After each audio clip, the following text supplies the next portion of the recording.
House of the dragon पहले इसके 2 season drop हो चुके हैं। सीज़न 1 काफ़ी बढ़िया था और इसका सीज़न 2 भी मुझे ठीक ठाक ही लगी थी।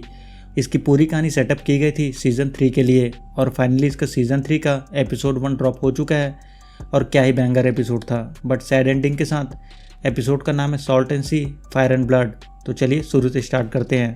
एपिसोड की शुरुआत होती है और यहाँ फाइनली रेना को उसका ड्रैगन शिप स्टीलर मिल जाता है और फाइनली शिप स्टीलर उसे एक्सेप्ट कर लेता है। खैर, तो एमन को पता चलता है कि एगॉन और लॉर्ड लैरिस दोनों किंग्स लैंडिंग से गायब हैं। दोनों भाग लिए होते हैं अपनी जान बचा के।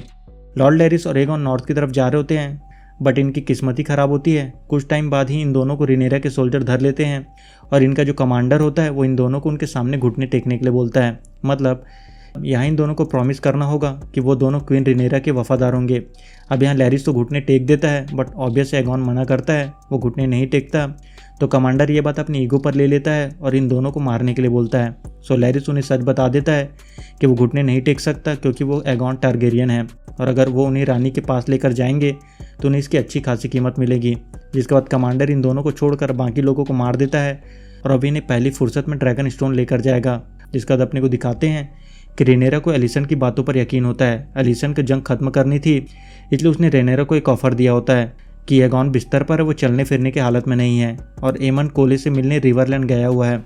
उसके अपसेट में वो रेड कीप का दरवाज़ा खोल देगी और एगॉन को उसे सौंप देगी, बट बदले में उन्हें हेलेना और जहरा को छोड़ना होगा और बिना खून भाई ये जंग खत्म हो जाएगी और उसके पास एक मौका है बड़ी आसानी से थ्रोन हासिल करने का। नाउ रेनेरा को छोड़कर ये बात किसी को हजम नहीं होती। फिलहाल सारे लोग इसके अगेंस्ट होते हैं, किसी को भी एलिसन की बातों पर यकीन नहीं होता, ऑब्वियसली रेनेरा को छोड़कर।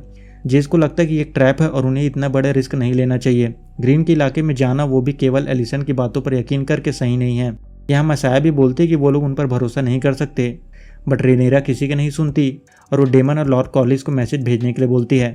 रेनेरा बोलती है कि वो लोग कुछ दिनों में किंग्स लैंडिंग के लिए उड़ान भरेंगे और शहर पर कब्जा करेंगे। जिसके बाद अपने को दिखाते हैं कि एलिसन जैसी किंग्स लैंडिंग पहुँचती है वो सबसे पहले एमन को देखती है थ्रोन पर बैठे हुए और उसे पता चलता है कि एगॉन और लॉर्ड लैरिस दोनों गायब हैं। यहाँ सीन ये था कि एलिसन के हिसाब से एमन को अभी हैरन हॉल में होना था, बट एगॉन के गायब होने की वजह से उसके पास रुककर शहर की रक्षा करने के अलावा कोई चारा नहीं था। बेसिकली यहाँ एलिसन के प्लान की लगने वाली थी। और यहाँ एक प्रॉब्लम ये थी कि एमन की मदद के लिए लॉर्ड ऑर्मेंड और 15,000 हाई टावर मैन इस वक्त डोरेम और उसके ड्रैगन के साथ रास्ते में हैं और ट्रायर्की की सेना सी स्नैक के ऊपर हमला करने के लिए तैयार बैठी है। बस वो लोग सही वक्त का वेट कर रहे हैं। नाउ एलिसन लॉर्ड ऑर्मेंड को रोकने के लिए एमन के नाम से लॉर्ड ऑर्मेंड हाई टावर को एक लेटर लिखती है जिसमें लिखा होता है कि अगले आदेश तक उन्हें वहीं रुकना है। नाउ हेलेना को ये बात पता चल जाती है और वो अपनी मदर को बताती है कि एमन डरा हुआ है और अगर उसे रेनेरा के ड्रैगन का सामना करना पड़े तो वो मर जाएगा। जिसके बाद एलिसन एमन को समझाने की कोशिश करती है कि उसे हैरन हॉल चले जाना चाहिए क्योंकि वो जगह ज़्यादा सेफ है। वो ड्रैगन फायर को पहले भी झेल चुकी है और हैरन हॉल में उसे कोई भी नहीं हरा पाएगा, बट अगर वो यहाँ रुक कर रेनेरा और उसके ड्रैगन का वेट करेगा तो उसकी हार तय है। जिसके बाद एमन एलिसन की बात मान जाता है और यहाँ एमन अपनी मदर को किस करता है। यहाँ एलिसन खुद को किसी तरह संभालती है। जिसके बाद अपने को दिखाते हैं कि रिवरलैंड में डेमन और उसकी आर्मी लैनिस्टर की आर्मी को ख़त्म कर देती है और डेमन को पता चलता है कि बचे कुछ लोग और लॉर्ड लैनिस्टर वहाँ से भागकर गॉडाई के पास इकट्ठा हो रहे हैं। नाउ डेमन डिसाइड करता है कि वो लोग वहाँ जाकर लड़ेंगे और उन्हें पूरी तरह से ख़त्म कर देंगे। तभी यहाँ विंटर वुल्फ भी पहुँच जाते हैं और इनके लीडर रॉडी डस्टिन के पास जेसन लैनिस्टर का कटा हुआ सिर होता है जिसे वो डेमन के सामने फेंक देता है और बोलता है कि वो यहाँ जान देने आए हैं ड्रैगन क्वीन के लिए। खैर, तो लॉर्ड कॉलिस एलिन को बताते हैं कि क्वीन ने मैसेज भेजा है, उन्हें ब्लॉकहेड से 4 शिप निकालने हैं और ब्लैक वाटर जाना है और किंग्स लैंडिंग पोर्ट को घेर लेना है। यहाँ रेनेरा के लिए एक अच्छा मौका है, वो पूरे शहर को ड्रैगन से घेर लेगी और एगॉन और एमन को घुटने टेकने पर मजबूर करेगी। बट एलिन को लगता है कि एमन एक ऐसा इंसान है जो अपने थ्रोन छोड़ने से पहले पूरे शहर को आग लगा देगा। खैर, तो एलिन और कॉलिस को ट्रियार्की की शिप दिखाई देती है और संख्या में वो इनसे काफ़ी बड़ी होती है और वो लोग इन पर हमला करने वाले होते हैं। कॉलिस एलिन को बोलता है कि वो उन्हें ब्लॉकहेड के आगे ले चले और जंग की तैयारी करे। अदर हैंड सराको लोहार सी स्नैक पर हमले की तैयारी कर रही होती है और ये लोग डिसाइड करते हैं कि ब्लैक वाटर तक पहुँचने के लिए साउथ के रास्ते से आगे बढ़ेंगे क्योंकि अगर उनका शिप वेलेरियन फ्लीट के करीब पहुँच जाए तो इन्हें रेनेरा के ड्रैगन का खतरा कम होगा, उन्हें उनके शिप को भी जलाना होगा। और लोहार एक फ्लीट नॉर्थ से जाकर हमला करने के लिए बोलती है।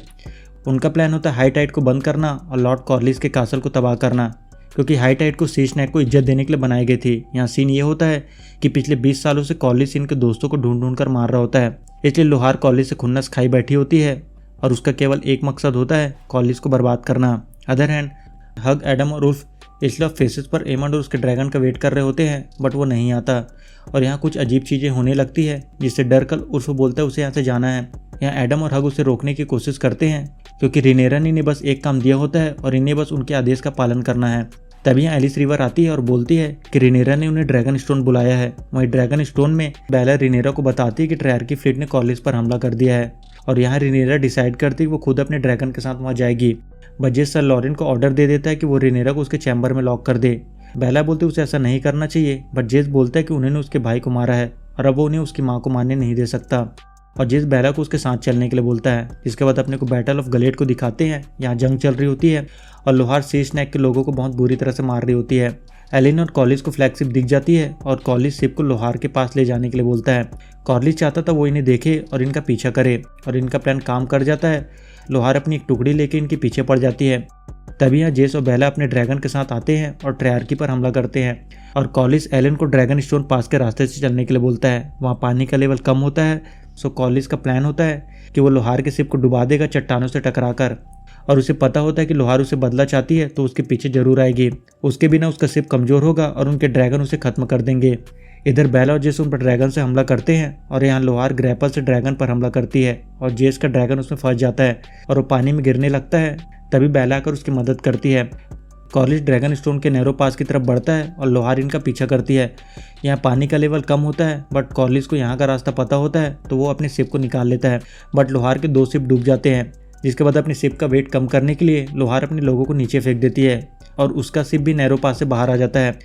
एलिन बोलता है उनका शिप बहुत तेज है, वो उन्हें पीछे नहीं छोड़ पाएंगे। कॉर्लिस देखते हैं कि उनका कासल तबाह हो गया है। लोहार का फ्लैगशिप इनके सी स्नैक पर हमला करता है और फिर इनका शिप टकरा जाता है। लोहार उन्हें शिप पर कब्जा करने के लिए बोलती है। जिसके बाद यहाँ कॉर्लिस और लोहार में लड़ाई होती है। तभी शिप जमीन से टकरा जाती है और कॉर्लिस पानी में गिर जाता है। जिसके बाद एलन लोहार से लड़ता है। इन दोनों में फाइट होती है और ये दोनों पानी में गिर जाते हैं, बट एलन लोहार को जैसे तैसे करके मार देता है। दूसरी तरफ बेला और जेस ट्रैयार्की पर हमला करते हैं। तभी यहाँ रेना अपने ड्रैगन को लेकर आ जाती है, पर वो अपने ड्रैगन को कंट्रोल नहीं कर पा रही होती। उसका ड्रैगन को नहीं पता होता कौन दुश्मन है और कौन दोस्त, और वो सब पर हमला कर रहा होता है। वो बेला के ड्रैगन के ऊपर हमला करता है और फिर वो जेस के पीछे पड़ जाता है। जिसके बाद जेस का ड्रैगन ग्रैपल में फंस जाता है और वो पानी में गिर जाता है।